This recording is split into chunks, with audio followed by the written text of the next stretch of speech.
Magiliw, maganda, apple of the eye, nina Luis at Jessie Manzano. Rosie Manzano. Mama, I'm done eating and thinking always. Ma'am, before sleeping, magkasama kami. Sabi niya, Papa, can you please explain the geopolitical tension in Europe and the Middle East? Tapos kwento ko sa kanya, sabi niya, gets. Paano binago ng munting prinsesa ang buhay ni na Jessie at Luis? At gaano nila inaalagaan ang kanilang pagsasama at ang kani-kanilang karera? It's really, harmonizing everything. Hindi pwedeng puro pamilya lang. Hindi pwedeng puro si Jessie lang. Hindi pwedeng puro si Luis lang. Hindi pwedeng puro si Rosie lang. Kumbaga, talagang bibigyan mo talaga ng oras lahat. So nagkataon lang na ang sinubukan kong pasukin ng time na yon ay ang politika. Exclusive! Pinatuloy tayo ni na Luis at Jessie sa kanilang tahanan. Este, ang bahay ni Rosie. Be happy! Come with me, put your hands together, ta-da, let's be happy. You will see tomorrow's brighter, ta-da, let's be happy. Pilipino tayo, kaya lumalaban tayong nakangiti. Okay, nandito na tayo ngayon sa tahanan ni Luis and Jessie Manzano here in the South. Dito tayo sa kanilang tahanan. Excited ako. Dito si How How, si Luis and little Rosie. Let's go inside. Anong may... Ay, nga pala. Nakalimutan ko may guesting nga pala ako sa'yo. Akit, ito ba ano mo? Akit bahay ka? Hi, Miss B. Hello. Morning lang po. Pag nakikita niyo po yung mga sapatos na iniiwan, binibenta po namin yan pag hindi nasuot ulit in 2 hours. Oh, Sayang kasi ang income. Miss B, finally. Hello, hindi kita nahag ng last time eh. Anong balita sa'yo? Ito naman, antayin natin si How How sa taas. May kamukha kang artista. Piolo. Sarap. Kain mo na, Miss B.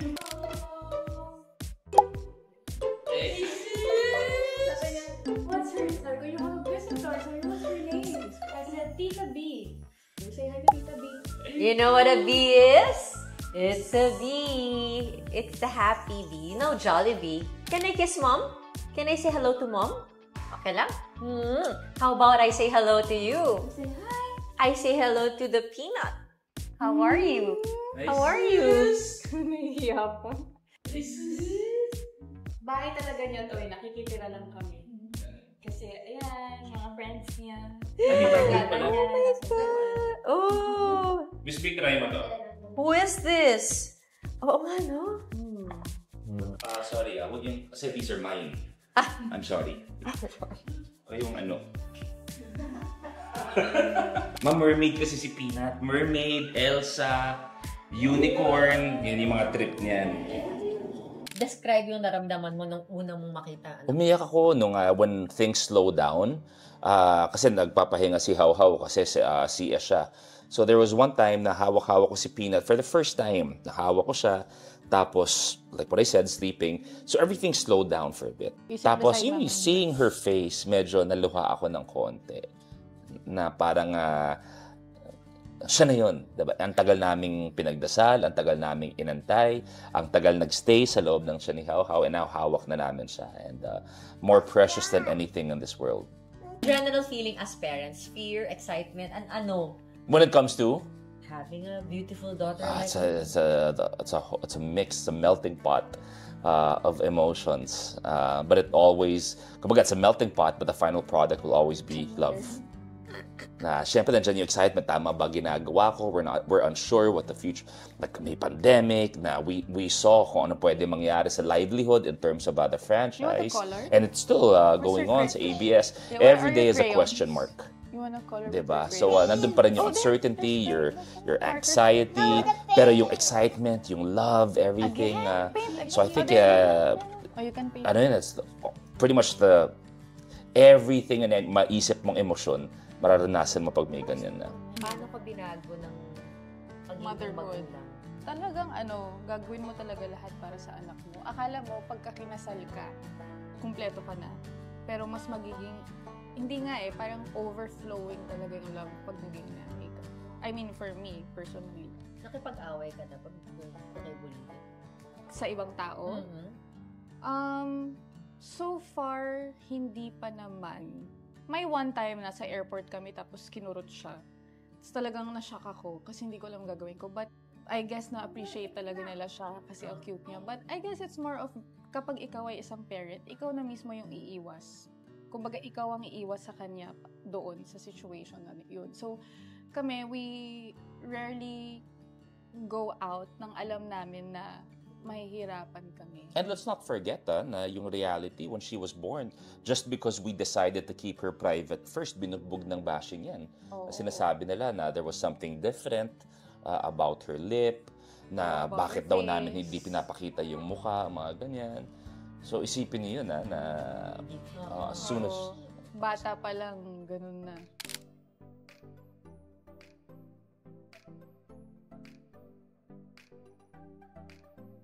Hindi siya playpen dati, ano siya, parang breakfast nook namin to before. Tapos, na-notice namin, mahilig siya maglaro dito sa baba.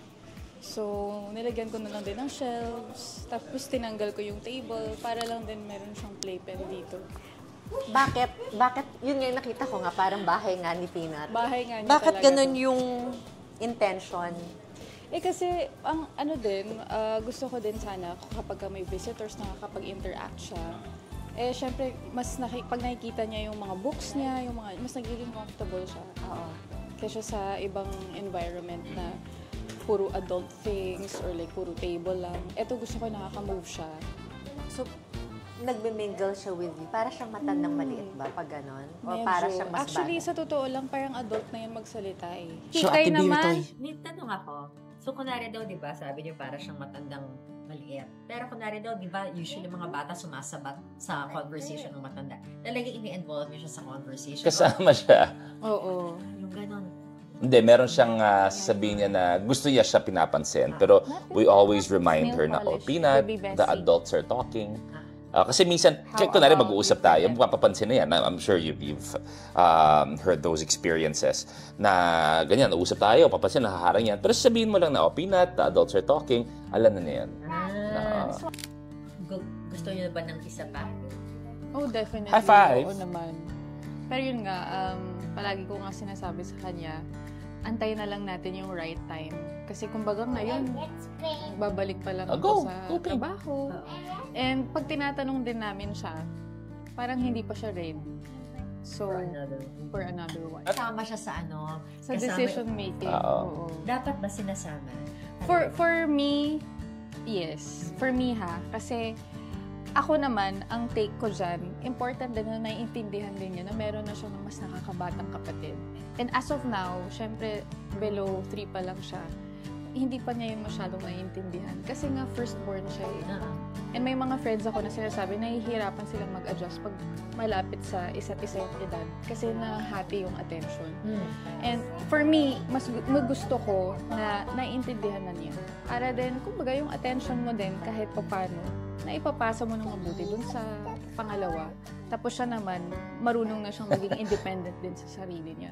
By that time. So, not soon, but gusto mo pa rin.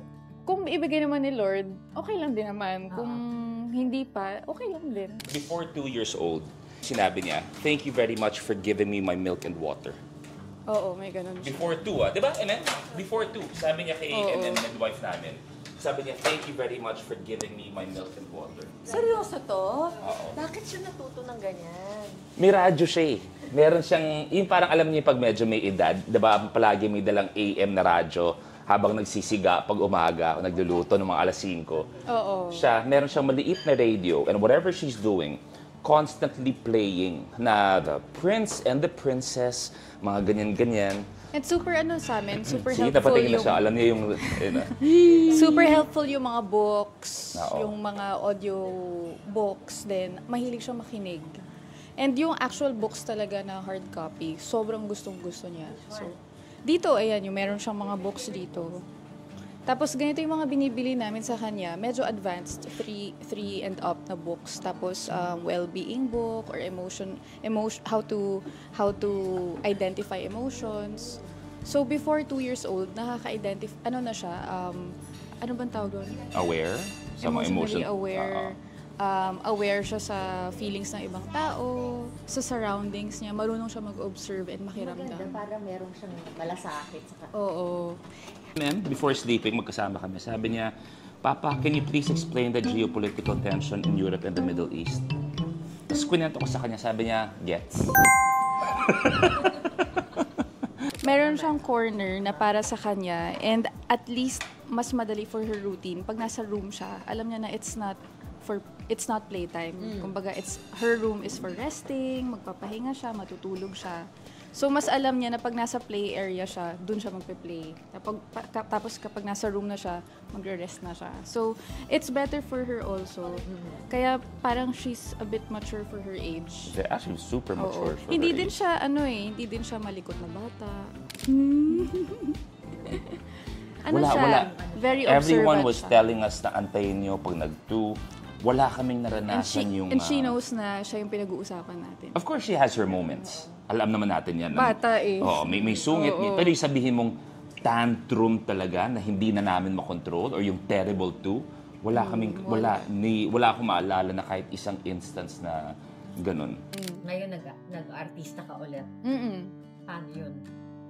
Oras mo with Peanut, paano yung pag-prioritize mo ngayon? Okay lang naman kasi yun nga, palagi ko ding sinasabi sa ibang interviews na nabibigyan ko naman din talaga ng oras. One at a time yung work namin ngayon. And it's really important for us to find time for each other, for our family, and even for sila moms. May date night pa rin kami, ah? Oo, Hindi nag-date night nawawala. kami. May date night pa rin. Sinasamahan din namin siya minsan sa school niya. May flowers pa rin Although sila. tinuturo sa school nila na maging independent siya. So, minsan, hinahayaan lang din namin siyang nandoon mag-isa. Hindi naman mag-isa ang lalaki. Pero kumbaga, Siya nagmamaneho papuntang sa school. class niya, na siya lang, independent siya. But yun nga, we find time for our little family. And for me, Be kasi careful. naranasan ko na dati yung puro work, diba? So ngayon, importante talaga yung may work-life balance ka. Work-life, family. Kasi tatlo yan for me. Even for him, meron din siyang yung as Luis din talaga. Hello, Momsy. It's Momsy! Thank you for the toys. Will you say thank you to Momsy? Kailang, ikaw naman. Dahil mong ginusto pasukin. Totoo Oo yan. naman. Ganun talaga ang buhay. I think we have certain responsibilities. Nag-stress ako for you. It's okay. Certain responsibilities. And I guess we're talking about yung political run. First, politics. Okay. Sige, Yung sinasabi kong service is not always monetary. Baka iniisip ng tao na paglilingkod, kailangan nagbibigay ka palagi ng cash. Hindi. Kahit na tulungan mo lang isang tao na bumuhat ng isang mabigat na bagay, literal, that is service in itself. So nagkataon lang na ang sinubukan kong pasukin ng time na yon ay ang politika. Pero ganun talaga ang tadhana. That's how the cookie crumbles. Wala, ganun naman talaga yan. Nalungkot ba ako? Of course. Because I know kung ano yung intention ko. Pero wala, ganun naman talaga. Sino nagpasok niyan sa awareness mo about helping? Siguro nakikita ko kay mommy at kay daddy na pag may nakakasalubong ako sa industriya natin nung time pa na yon, they have nothing but they had nothing but great words about mommy and daddy na malaki ang naiambag ni mommy at ni daddy sa kanilang buhay, pwedeng monetary, pwedeng service. So basta naniniwala ko, and siguro lumabas ka lang ng bahay, makikita niyo ang realidad ng buhay. Na kung komportable ka man, hindi lahat ng tao sa mundo ay kasing komportable mo. And we all have that obligation na kahit papaano may maitulong ka sa buhay ng iba. Ano dapat ang gusto mong gawin? Kasi nabanggit ni Jessie, tutuloy mo pa rin daw yung promise mo sa Batangas. Siyempre, Ano ba yung pinangako mo? sabi ko, isa sa mga rason kung bakit ang nagpursige ako na tumakbo dati is I would get so many messages na kailangan na tutukan lalo ang health sector ng Batangas. Katunayan, kahit yung medical circles of the province, so many doctors, mga medical professionals sent me messages, are still sending me messages na malaki ang kailangan ayusin pagdating sa health sector ng Pilipinas, lalong-lalo na sa mga district hospitals namin. May tinamaan ng bagyo, merong kinulang ng mga supplies. So yun, 'di ba? Sabi ko nga, And this is a general thing sa public service o sa Pilipinas, sa buong mundo, is kahit anong programang gawin mo will never succeed kung hindi mo unahin yung kalusugan ng mga tao. Tuloy pa rin yung mga plano mo. Yes. Kumbaga, ayokong isipin, at this is me din, it's not necessarily yung iisipin ng tao, akin to, na hindi ko kayang magsabi ng mga ganon, tas hindi ko tutuparin porket lang hindi ko nakuha yung ending na gusto ko. Hindi. Ayoko nung porket hindi ako pinalad, bigla na lang, ay, bahala na kayo. Of course not. Nagbitaw ako ng salita, tutuparin ko yung mga salita ko. Kita niyo sumasama na sa akin ngayon. Oh, show them you love me. Kiss, Papa. Kiss, Papa. Oh, ano kayo ngayon? Mahal niya.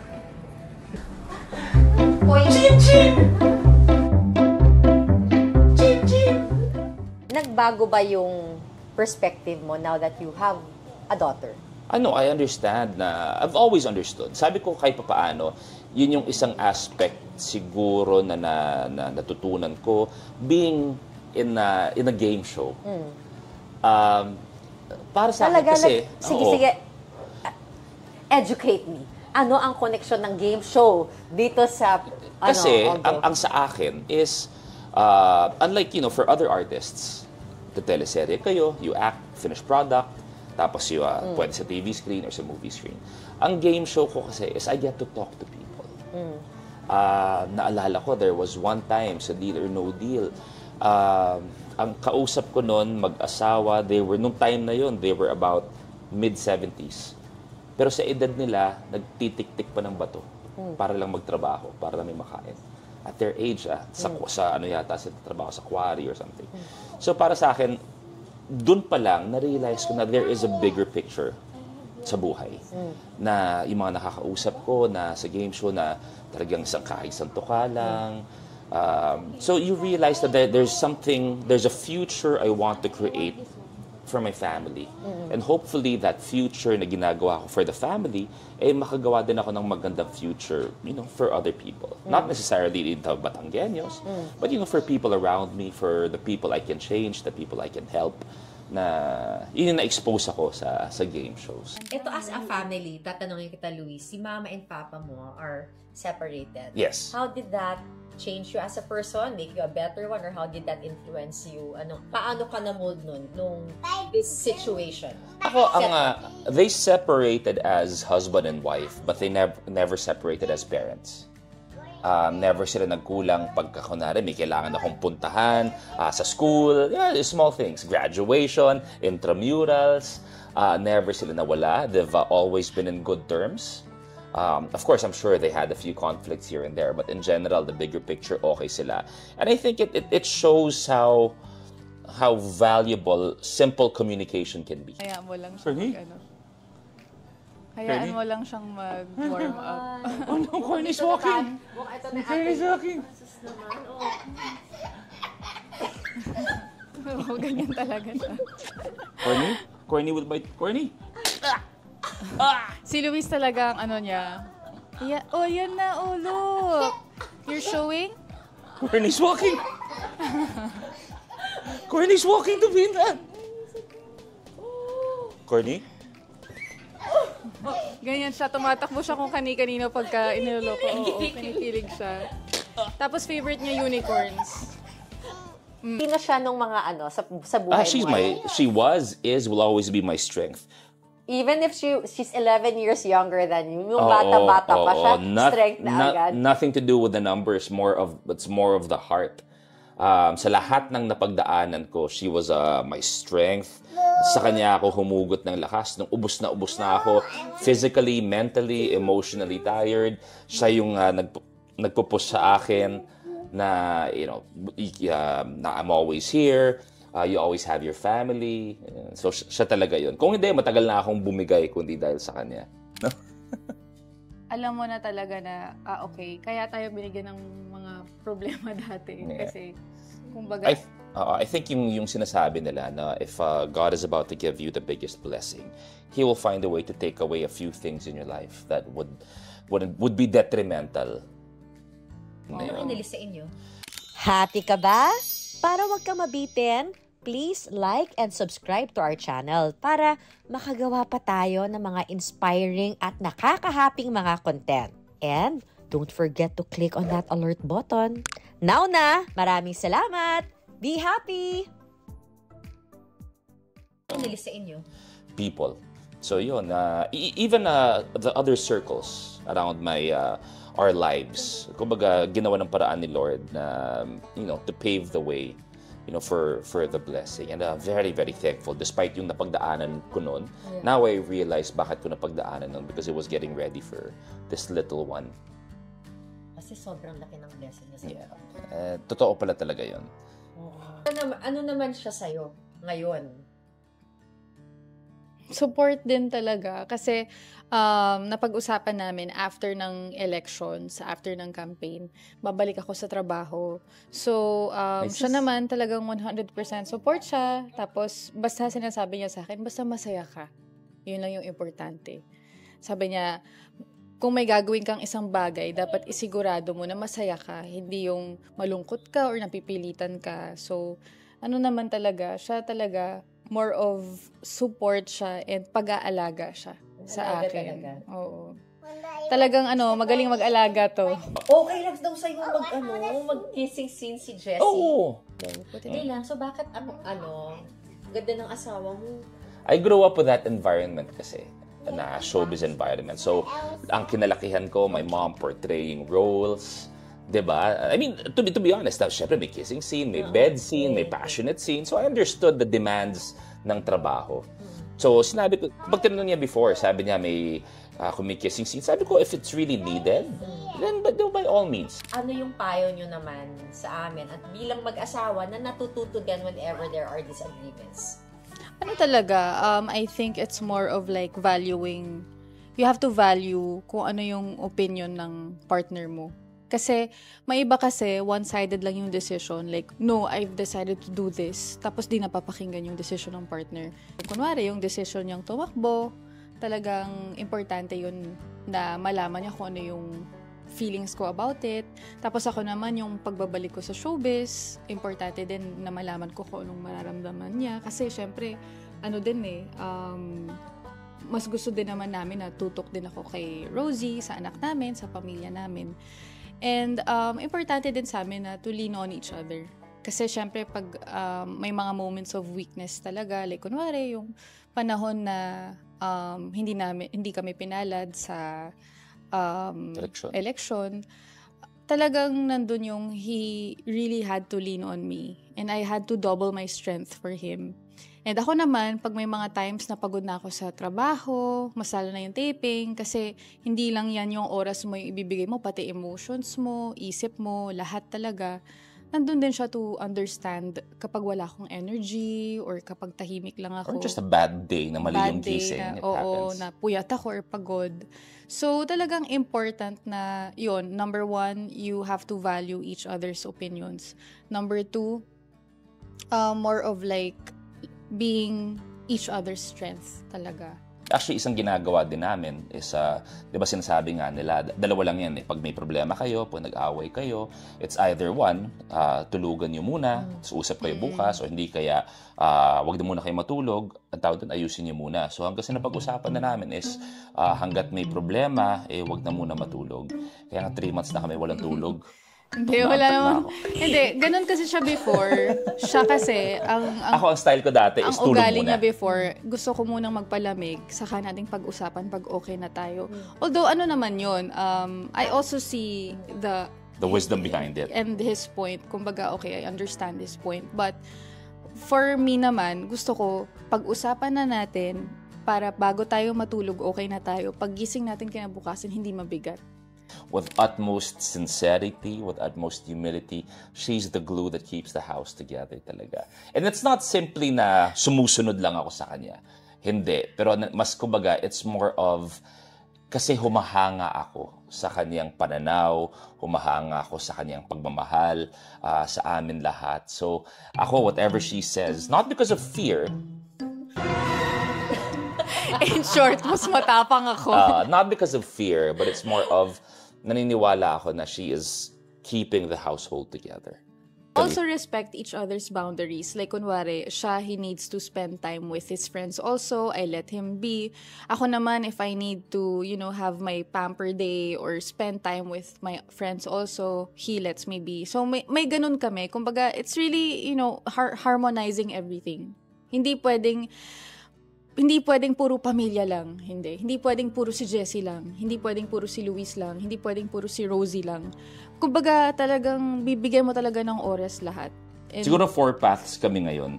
There's what I need to do as a person, what she needs to do as a person, what we need For to do as a ourselves. couple, that's what we need to do as parents Parents, also. oo. But there's always that certain spot na nagko-converge lahat.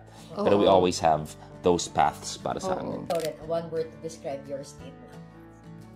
fulfilled. Ako dun. Swear.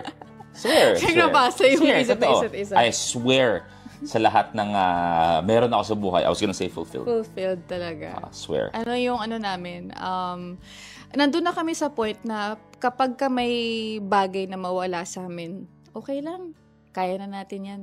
May ganun kami. So, kaya siguro yung nangyari sa election, tanggap namin. Kasi buo kami as people, buo kami as isang pamilya, buo kami kung anong gusto naming gawin sa buhay namin at mangyari sa buhay namin. And I think yan ang pinaka-importante na makamtam ng isang tao, fulfillment talaga. Kasi no matter where you are, Walang presyo yan, ang oo, fulfillment. no matter kung sino pang makasama mo sa buhay, kung hindi ka fulfilled sa sarili mo, sa gusto mo sa buhay, hindi ka magiging masaya no matter what. So, talagang nasa sayo yan para ma-pursue kung anong bagay ang makapag-fulfill sa'yo, whether it may be, sa work, sa pamilya, sa trabaho, or having a bit of everything. Basta fulfillment talaga. Ako, dagdag ko na rin. Pero yun talaga sagot ko, fulfilled. Thankful. Grateful. Grateful, thankful. Because sa lahat na nangyari, yung simulat sa pool ng mga issues, sa lahat ng good things na nangyari, hanggang sa nakaraang eleksyon na hindi tayo pinalad, I'm very grateful na I still get to go home to this family that we have. This family, my family, and I'm thankful na nandun pa rin yung hindi nawala yung blessing na yun. Dahil yun lang, that technically, that's all I need in life. And that's the other side of Luis and Jessie at home. Be happy!